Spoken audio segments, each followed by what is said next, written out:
I think that's a really nice point, because there's one last set of kind of data, or one last kind of trend that I picked out on in the first report, that I'd like to kind of bring in as the kind of the closing points here before I kind of give you the any other business section, where we kind of wrap up the stuff that I've missed. But the last bit I'd like to pick your brains on, and this does put more positive light on it, and I appreciate that I'm potentially been quite critical in this discussion, because I find this frustrating. I'll be honest. I find anything where I can see that, like you said, there's building blocks, and there's a solution like you have at GPS Insight. It can be done, and yet we see so many, almost all of the industry not doing it, and I can see how it would have quick wins. I get frustrated, but to be fair, there was some really positive correlations as well. And so there is part of my mind thinking that we are just pushing at an open door a little bit, and we'll start to see these things happen. I say that because there was a lot of correlation between where the maturity of fleet management, between the maturity of fleet management technologies, maturity of field service technologies, where fleet management sits. All of these kind of bits that I would indicate as were best in class.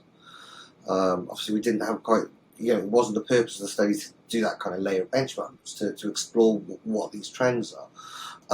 But what I would term, if it was a benchmarking study as best in class, they all indicated that they had some layer of more advanced service portfolio.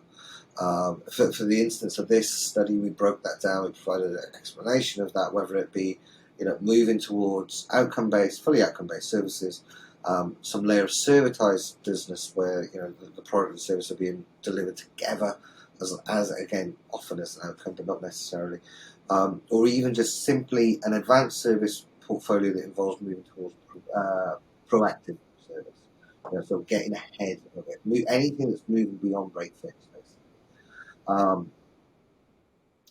And we did see that those organisations that had moved their service thinking, their service strategy, in that more mature direction, also correlated with all of these other points.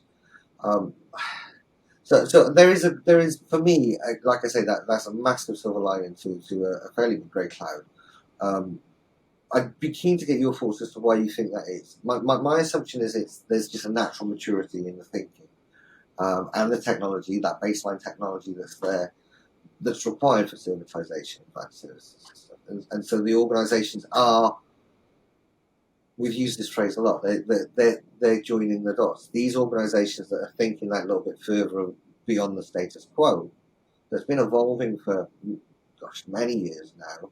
Certainly, again, got a boost by the pandemic, to be touched on. I think part of that thinking beyond that status quo, of that break fix, this is how we've done it, part thinking and moving past that, is joining up the dots, and joining up the dots between sales and service, joining up the dots between marketing and service, joining up the dots between R&D and service, and designing for service.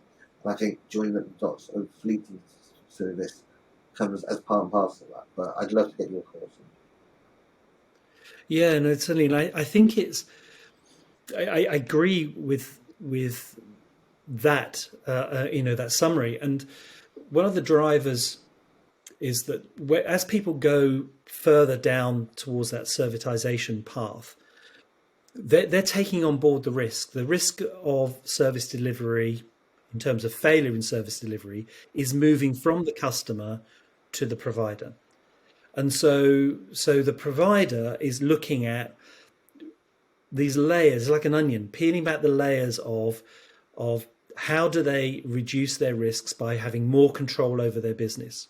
And so they are technically more advanced, because you need to have advanced technology in order to provide these advanced services. And you're going through, and all the time you're thinking about, what is going to stop us from hitting, our commitments, and how are we going to become more productive, and how we can create a stronger environment for our employees so that they deliver better service for our customers.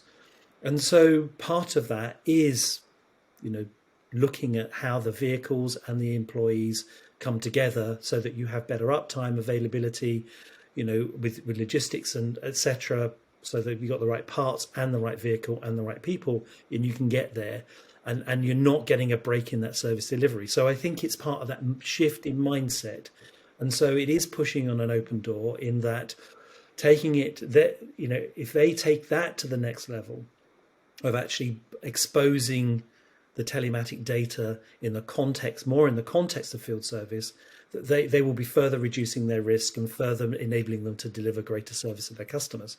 So yes, it's from that. When you go behind the next layer down, there's still a lot of things that people have got to be looking at, and so for them, it's harder for them to join up the dots because they haven't necessarily got the right infrastructure in place to start doing that. But there's still things that they can be doing to join those two things more closely together.